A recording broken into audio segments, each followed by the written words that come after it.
on YouTube? Welcome back to the channel. What is going on? The market is like, oh my god, it's mind-blowing. Have you been to the charts or seen SD Bullion's website lately? I mean, we're gonna get to the silver in a second, but just to like put things into context here, you know, I'm renting this place. I moved in here and they said I could stay for 10 years if I wanted to. So I actually put some work into the place. There was a roof leak here. I fixed that. I put in a new kitchen. I put in a new toilet, fixed the shower valve, and painted the whole place. The homeowner helped me do it, but you know, I helped him do it just because I was like, all right, I'm going to be here for a while. I might as well make it nice, and yeah, we'll see what happens. But then the landlord, I got two landlords. I have the guy and the girl. They were married, now they're not. They want to kill each other. He's saying, don't worry about it. She's not going to sell the place. I'm not going to let her. She's been talking about it for 4 years. And she's saying, I'm selling the place. I don't give a damn. All right? And she's actually bringing in real estate agents, and she just brought one in, and she's like, okay, I'm selling the place. If I have to bring him to court, whatever I need to do, I am selling the place. I'm telling you right now, it's going up for sale. She's like, you don't have to leave yet. I'll keep you posted, but it's coming. And I'm like, okay. So, I mean, I might have a month, 2 months, maybe 3 max, and I'm going to have to go. So I'm just going to wait until she says you have to go, and then I'll go. So I've been frantically looking for another place. And I mean, I'm leaving no stones unturned here. You know, I'm seeing, on average, that it's actually cheaper to buy a house than it is to rent. Have you seen the rent prices? Let's go look at those. This is absolutely just mind-blowing. So if we zoom in here, this is Boston. So I have family down here, and I work here. So prime location for me would be here. This is kind of where I was looking to buy a house. But yeah, it's tough. So I've had to expand my search. I'm not going this way. I'm definitely not going that way. And I'm not going way down here either. It needs to be within, you know, a margin. I'm not going to Rhode Island either, because hell no. Hell no! So you look at the rent prices and just look what's out there. All of the one bedrooms, the more affordable apartments, they're gone. They don't exist. This is all that's here. 4 bedrooms, 4,100. 4 beds, 20. That's not even, that's in Connecticut. Yeah, doesn't matter. 3,500, 12,000 a month for 8-bedroom apartment. 3,300 here, 3 bedrooms. Like there's no, yeah, 5 grand, 4 grand, 13,500 a month. Oh my god, for a 3-bedroom. 2 bedrooms, 3,450. 4 grand, 3 bedrooms. 5 grand, 3 bedrooms. Like absolutely out of this world expensive. And if you're going to be paying that kind of money, I would rather have it be something that I own. So I'm trying like hell to buy a house. I mean, I'm out there in the trenches every day. Every day! You know, I'm going to look at like 2 to 3 houses per week. I'm slapping offers down. And I'm actually outbidding some of the investors. And I was talking about this in another video. The investors are just hungry. They're hungry. And I've actually outbid them. But because they have more cash to put up front, they're going with their offer versus mine, which is nuts. I'm just looking for a house to live in. They're just trying to buy it so they can rent it out and make even more money.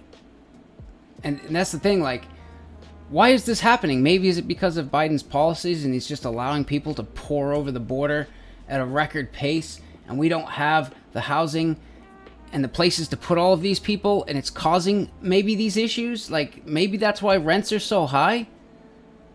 Because there's so many renters looking to rent, and there's nothing out there. It's like he's either stupid or he doesn't care, is probably the more reasonable thing to do, or reason to think. You know, I mean, he doesn't care. And if you think back to just not too long ago, we had a different president, right? I'm not going to say his name, but You know, you could actually buy a house then. The borders were closed, and rent prices were reasonable. Like I had a 2-bedroom apartment that was $1,800. But now, forget it. Borders open, complete chaos, prices through the roof, and they're going to blame it on everyone else but themselves. This is their doing. And I think a lot of people are starting to see it. A lot of people that were like hardcore Biden supporters are now like, oh, maybe I voted for the wrong guy. Crap. But I think something has to break eventually. Something's got to pop. So I don't know if this is like a... I mean, I'm grateful for family. If you didn't have family, you'd probably be screwed, right? If I didn't have family, I would be absolutely screwed right now. I do have the option to go live with my sister. I can go live in her basement, basically. And, you know, I don't want to do that, but if I have to, I think I'm going to. I'm going to go live with her for a while, although it's going to be tight and, you know, just hunker down for a while and wait until something pops. And as soon as it does, then there's going to be a flood of houses on the market, and then the prices should come down, and that's going to be the time to strike. So I'll just go there and just save as much as I can, and then once things pop, then I jump on it. Maybe this is an opportunity of a lifetime for me. It's just a long drive to work every day. It's a really long drive to work, but what can you do? What can you do? Let's look at this. This is interesting. Go to SD Bullion's website. Minimum order value has been temporarily set to $500. So if you want one 5-ounce bar or one 10-ounce bar, the answer is no. They're not gonna sell it to you because there's such a demand. Why is that? Why is there such a demand for silver? Maybe because people are losing faith in the dollar. That could be part of it. They don't trust the government. That could be part of it. Maybe. Oh, look at this. Yeah, look at silver, man. Definitely called this one out. I was buying some up here. Then it dropped, and I'm like, okay, well, we're probably going to find support. We're going to make a higher low, and then we're going to come up and potentially break out of this pattern here, which looks like that's what happened. Zoom out, like, look at this. This looks just like the DXY chart, right? We had a bullish move into a bull flag. Now we're breaking out, so we'll probably do a little breaky, come up, hit resistance here, come back down, find support somewhere around $23, and then we're off, right? We're off, unless this just keeps going from here. But I think we have bullish move, bull flag, bullish move. I think we'll be back up above $30 soon. Maybe in the next couple of months. We you know, maybe 3-4 months we'll be up above the $30 level. Gold, I noticed gold kind of took off first. Gold took off first, but then started to slow down right around here at the $2,000 mark. We just broke above the $2,000 mark. We're sitting at $2,007.15 for gold, and it looks like it's currently retesting that level. We didn't break out with momentum, but we'll see. We'll see what happens there. Weekly candle still looks sort of bullish. Yeah, we'll see. I mean, we might get a pullback again. This could be some, you know, greater pattern here. Maybe this is like a, you know, a running flat or something before it breaks out. So then, you know, this thing could pull back down to like the 18 area, and I would be snapping that up because we might not see gold at these levels. I don't think I would buy it now, but we might get a pullback like that, something, if this is what's going to be taking place. I wish I had more money to put into gold, but I don't. I need the cash right now. I need the cash. Copper. Oh, look at that. Head and shoulders. Shoulder, head, Shoulder. Looks like that's getting ready to go. We should be, yeah. We're just kind of monkeying around here at the $4 level, but again, that looks like a bullish move into a correction for another bullish move, just like the DXY. See that? Bullish move, bull flag, bullish move. That's what it looks like for silver right there. I think that's what's coming. Isn't it the left that's always crying for equality and inclusion? And they're talking about the rich. They have too much. They're buying too much. They have too much. They need to pay more. Blah, blah, blah. But yet when I actually physically, like I never saw this happening in the past. Like things were good. You know, the last president we had, things were good. Right? Like there was plenty to go around. Houses were out there. Rents were at least somewhat affordable. And now I physically see it happening before my eyes. The rich swooping in and buying up everything right in front of my eyes. But then I go out and look, and nobody's complaining now. That's weird. I wonder what that's all about.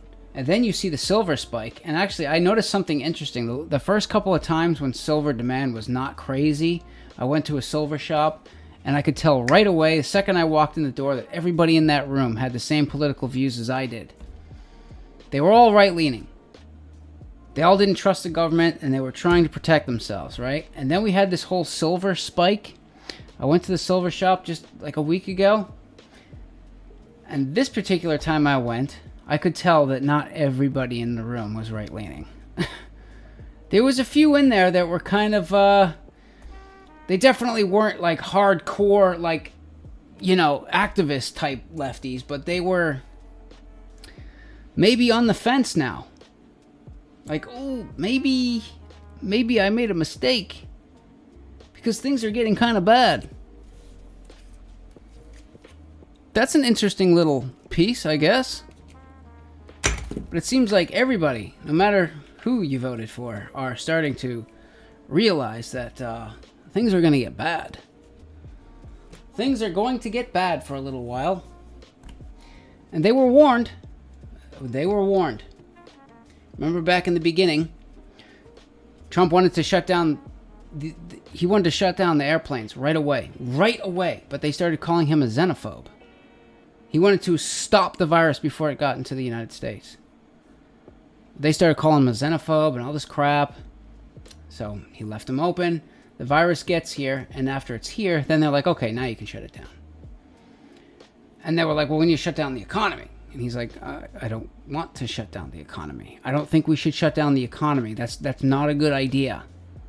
But then okay, we got to shut down the economy. They shut down the economy. And then they started printing all of this money. And the rest is history. You know what I mean? You were warned, you were warned, you were warned. And people just didn't want to hear the warnings. They don't care. But I knew what was coming, and I warned some of the guys at work. You know, we were getting these stimmy checks and extra unemployment, and they wanted to buy a car, a new TV, a PlayStation, an Xbox. And I was like, don't do that. You're going to need the money on the tail end because stuff's going to get bad. And I started getting called a conspiracy theorist and whatever, you know. And to this day, I still haven't touched one dime of that, the stimmies, extra unemployment. I took all of that money and I shoved it into the stock market. Things went freaking crazy, man. Like I bought NEO, Tesla, some mutual funds. I made like $7 or $8 grand off of the money that they gave me. And then I took it out. Uncle Sam comes knocking. Hey, where's my money? And then I just put it into a retirement account, traditional IRA, so I didn't have to pay him anything. So I literally still have every single cent that they gave me, plus a lot more. And now everybody at work's like, oh, crap, maybe I should have done what you did. You know anyone that wants to buy an Xbox? I'm like, no, I told you. But thank God for family. You know, if you didn't have family, like, where would you be? I mean, think of those people that don't have family. I mean, what are they going to do? Or the people that are just coming here? How do they afford those kind of rent prices? Oh, that's right. Our tax doll. That's right. I forgot.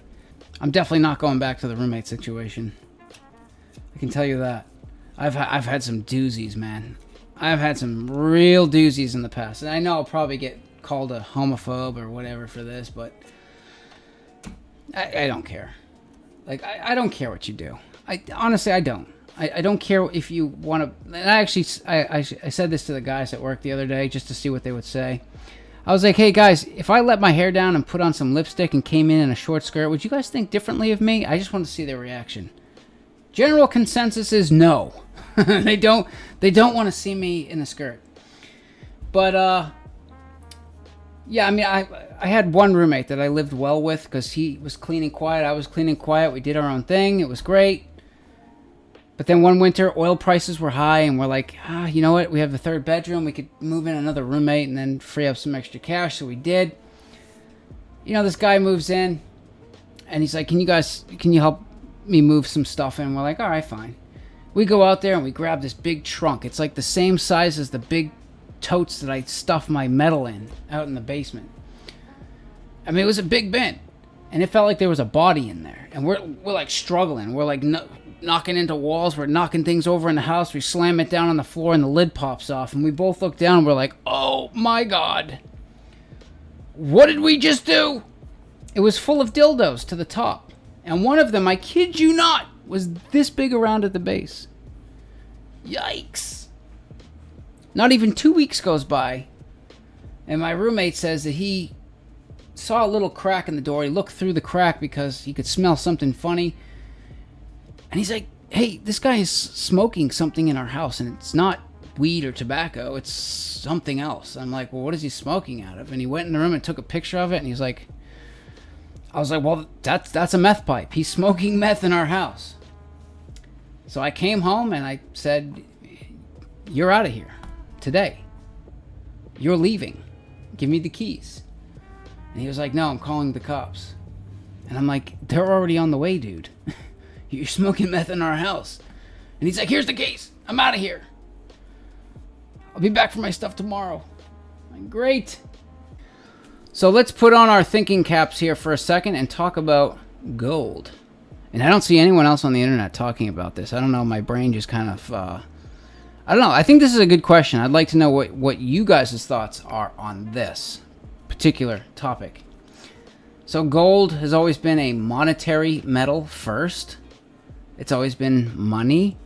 It does have some industrial uses, but not like silver. I think silver has more industrial use. It is a monetary metal, but it's becoming more and more valuable in industry. Like they're using it for solar panels and batteries and all these different things. Silver seems to be climbing in usage, you know, for this clean energy agenda here. But let's just think about gold here for a second. And then silver is kind of a different beast in itself. But if we look at gold before, when our money was backed by gold, back in the 20s, the 50s, you know, it seemed like it was somewhat calm. You know, we did have, you know, some peaks and then some drops. Like obviously there was stuff going on causing, you know, a little bit of movement in the chart, but it's not like what's going on now. You know what I mean? It just seemed, seemed relatively calm if we're looking at the bigger picture. But then in the 70s, we come off the gold standard and the gold price exploded all the way up to the 80s. 1980, it hit $2,532.98 per ounce. And would you believe me if I told you that silver at that same time was going for $137 an ounce in the 80s? $137 an ounce. So if you had bought silver in the 80s at that high, you're still not in profit. Yikes. Right? So I want to try to prevent that. But my question is, you know, and I do think gold and silver is going higher. I do. But my question is, if this is what it is, right? We come off the gold standard, gold goes through the roof. And I do think it's going higher because you can see we hit a high. It was a panic attack, I guess. And then we had this little V shape and it came straight back down. Then we had a higher low and price started pushing back up again. So we're back up in the same area again. But this time we're not getting that sharp V. We're getting a corrective structure, which usually signals a continuation in the same direction, which would be the upside. So I do think we're going to take out that $2,500 mark, and I think it might go a lot higher than that. But let's just pretend for a second. I know the United States is going to do anything and everything in their power not to do this, because then it's the game over for them. You know what I mean? They can't do the hocus pocus magic on us anymore, because you actually need something real to make more money. But what if the United States, and there's already countries talking about, like the BRICS nations, they're talking about coming out with a currency and backing it by gold. What if the United States came out with a new currency, or used the same one, and says, we're now going to back it by gold? Would that send gold price plummeting? That's my question. If the United States or these different countries, they come out with a currency and back it by gold, would that send gold down? I don't know. I think it's a good question. So I'm not saying I think gold and silver are going to go down anytime soon, because I don't. Because silver just broke out of a bull flag. And yeah, I think gold is going to go high too. But it's time for a little conspiracy theories. Thanks to my brain. And I'm not saying this is what I think is exactly going to happen. This is just, I'm running scenarios. I'm just talking here. And the two metals from the research that I've done personally for myself, if I had to pick two metals to hold long term, it would be these two. And the reason for that is, and I could be wrong on the gold, right? Because gold, monetary metal first, then industrial, but more monetary. Maybe all of these fiats start to fail, and then people start to realize, like, okay, enough is enough. This has been going on for long enough. All these fiats just keep failing. The system isn't going to work, but this does. So that's money. So currencies need to be backed by this stuff, and there's no more hocus pocus printing and doing all this crap. You know what I mean? So maybe gold actually, that's how it ends up, holding its value, because it doesn't have as much of an industrial value. But when it comes to copper and silver, the industrial value of these metals keeps going up. You know what I mean? Copper's a very useful material, and it just keeps going up. Silver too. You know what I mean? Solar panels, batteries, wires, wind farms. And I want to talk about the whole clean energy thing. And that's why I kind of think silver and copper is, because I understand wanting to do better things for the environment.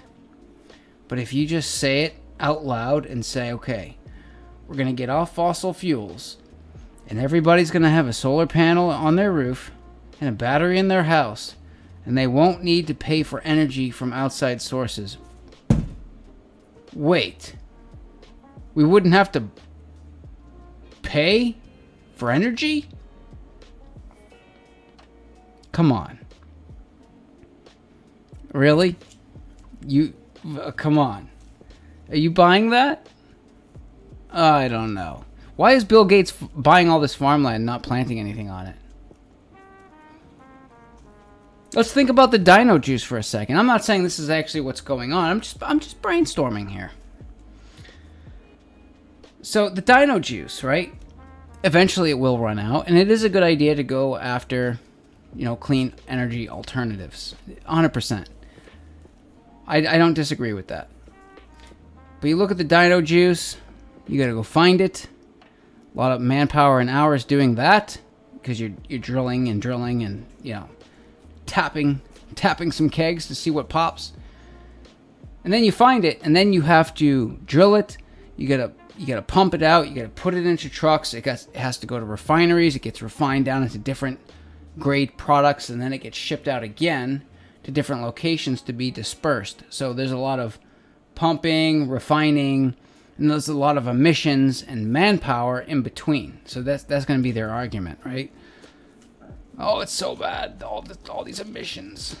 It's just emission after emission. Which I get that, and I agree. It's bad. We shouldn't do that. We shouldn't do that to the world. But it just doesn't make sense that they would just want everyone to have, like, here's free energy. Here you go. I'm not buying it. So the farmland, if you think about Bill Gates' farmland, could potentially, I'm not saying this is what's happening, I'm just saying potentially. What if that's prime location for giant solar panel farms? And maybe a mixture of both, wind farm and solar panels combined in this giant plot of land. You've got massive amounts of solar panels and battery banks and wires shipping this stuff out.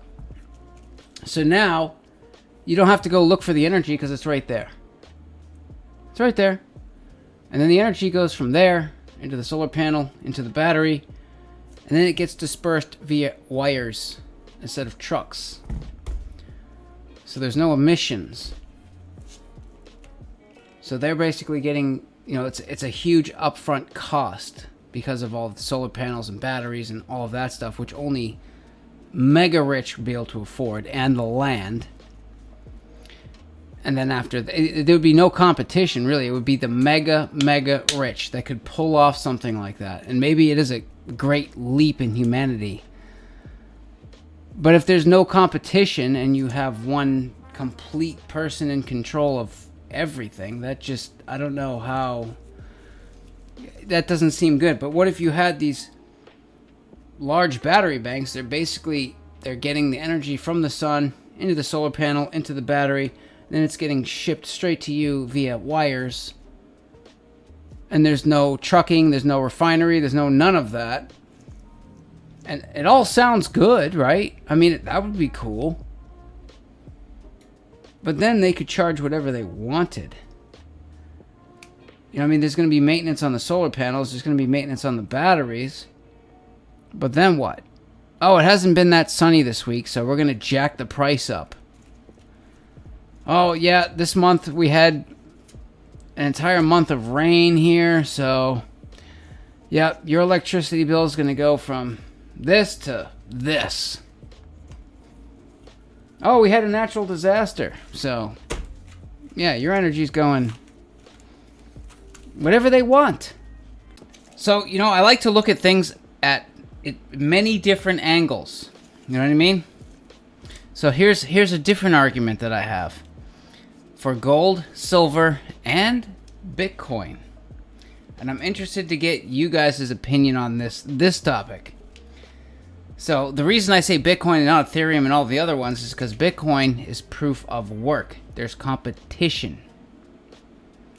Competition is good. When one person or entity or whoever has the most money can control it, that's not good. And if we talk about CBDCs here for a second, the term programmable money, if that does not scare the hell out of you, then you haven't been doing your homework. I mean, just think about this for a second. Oh, we had another virus, right? You're not an essential employee, so even though you went to work and you earned this money, we're going to shut you down so you can buy everything else but gas. So you're not allowed to buy gas until we say so. Whoa. Well, how about this? There's an obesity problem. If you're over 250 pounds, you cannot buy Wendy's, McDonald's, Burger King, or whatever. Maybe Subway, because they have the Subway guy who lost a bunch of weight. I don't know. Or, oh crap, there was another school shooting. So now we're going to just shut down gun purchases completely. No one can buy guns anymore. So think about gold, silver, and Bitcoin. That would kind of push these things into the black market world, right? And to this day, you can still go to a gun show and buy a gun with this stuff right here. You can go to a gun show and say, hey, I want that gun. Here's some silver, and they'll take it. This is legal tender. Bitcoin. You know, if it gets pushed off into the black market, they can't shut it down. As long as there's a computer running in someone's closet, they cannot shut it down. So if you want to buy guns or anything else that the government does not want to allow you to buy, and you don't have some of this, gold and silver and Bitcoin, you're not getting it. And maybe that's part of what's going to push gold, silver, and all these things much, much higher, is the CBDC programmable money crap. And I'm sure they're going to start out slow, like, here's a taste, you know what I mean? Because remember when we went from cash to credit cards? We used cash, but then they came out with these credit cards and debit cards, and it was just like a convenience thing because you didn't have all this change in your pocket, and it was just like, swipe, yeah, and then you're good, right? And then it became part of our daily lives. It was more convenient. So now, maybe they come out with this system where transactions are instantaneous. There's no more like 2 to 3 days for the check to clear. It's right there, done, right? People like things fast, so they're gonna give us a little taste. Here's the taste. You know, like your drug dealer. Here's a taste, right? And then people love it. And they're like, yes, yes, yes, yes. Then they start gobbling it up. Then the CBDCs come out, and then the crackdown. Then the crackdown begins. And maybe people are starting to see that. Maybe. I don't know. I don't know if that's part of this silver and gold run-up that we've had recently. But I think once the masses start to figure it out, we're not going to the moon. We're going to Jupiter with this stuff. And Bitcoin. Just saying. But yeah, let me know what you think. Am I onto something, or am I way off? Or am I a complete conspiracy theorist? I've been called that before. I don't care. But yeah, anyways, that's it for this one. Make sure you subscribe. Give me a thumbs up or a thumbs down if you think I'm crazy. I'll see you in the next one.